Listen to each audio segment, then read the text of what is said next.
Peygamber Sevdaları Vakfı olarak bu sene 8.sini düzenlediğimiz siyer sınavı elhamdülillah yine her sene olduğu gibi bu sene de yoğun bir katılımla gerçekleşti. Allah'a hamd ediyoruz. Elhamdülillah halkımız, milletimiz gerçekten de Peygamber Efendimiz'e olan ilgisini, alakasını her sene olduğu gibi bu sene de gösterdi. Biliyorsunuz Allahu Teala Kur'an-ı Kerim Ahzab suresinde Allah'a ve ahiret gününe iman eden ve Allah'ı çok zikredenler için Hazreti Muhammed'de çok güzel örnekler vardır diye buyuruyor. Onun için Peygamber Efendimiz'in örnekliğini anlamak, anlatmak ve yaşatmak için bu sınavlar yapılıyor.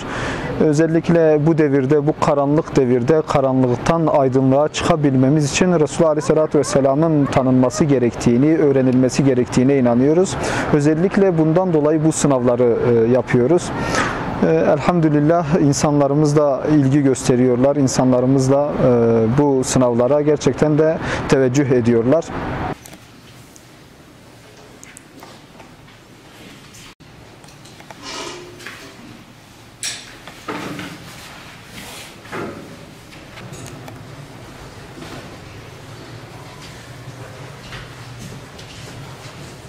Öncelikle bu sınavı düzenleyenlerden Allah razı olsun.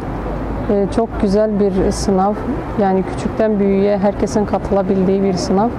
Gerçekten de sloganı gibi onu oku, onu yaşa denilen bir sınav. Yani onu okuyup onu yaşıyoruz. Çocuklarımıza anlatıyoruz. Etrafımızda günlük konuşmalarımızda dahi anlaşmadığımız ya da takıldığımız bir konuda hemen diyoruz ki Peygamber Efendimiz bu konuda böyle bir karar vermişti ya da böyle bir şey demişti.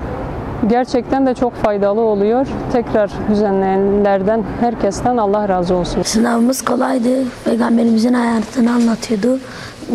Güzel geçti. İyiydi sınav, iyi geçti. Peygamberimizin hayatını anlatıyordu. Cevapları yaptım ve çıktım. Kolaydı. Allah nasip ederse başarılı oluyor. Bu sınavı düzenleyen tüm peygamber sevdalılarına çok teşekkür ediyoruz. Bu sınavı kaybedeni yoktur, kazananları ise tüm Müslüman alemidir. Bu hazırlayanlara çok teşekkür ediyoruz. Herkes Ümre'ye gitmek ister ama bu kazananı olacaktır. Bunun kazananı da tüm Müslüman alemidir. Peygamber sevdalarına çok teşekkür ediyorum. Umre'yi kazananlara çok başarılar diliyorum. Sınavım çok iyiydi. Düşüncelerim ikinci bile olabilirim. Arkadaşlarıma başarılar diliyorum öncelikle. Bu yarışmayı yapana da teşekkür ederim. Bunlar sayesinde kazanmazsam da olur. Sonuçta ben bir kitabı okudum, o bana yeter. Arkadaşlarımı burada gördüm, tanıdım, yeter. Sınavı iyi buldum.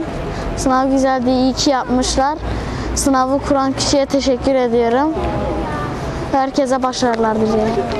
Peygamber efendilerimizin hayatını okudum. Çok mutluyum. Çok iyi geçti. Bu sınavı hazırlayanlara çok teşekkür ederim. Kim bu sınavı yapmışsa ona teşekkür ederim. Bu sınavda inşallah birinci olurum ve kazanmazsam da olur. İnşallah bu sınavı bir dahaki sefere kazanırım. Teşekkür ederim bu siyer sınavını hazırlayan Peygamber Efendimizin hayatını çok güzel, çok iyi anladık. Sınav çok güzel geçti. Sorular biraz zordu. İnşallah iyi geçenler de olmuştur. İnşallah birinci oluruz. Allah nasıl istediği öyle olsun.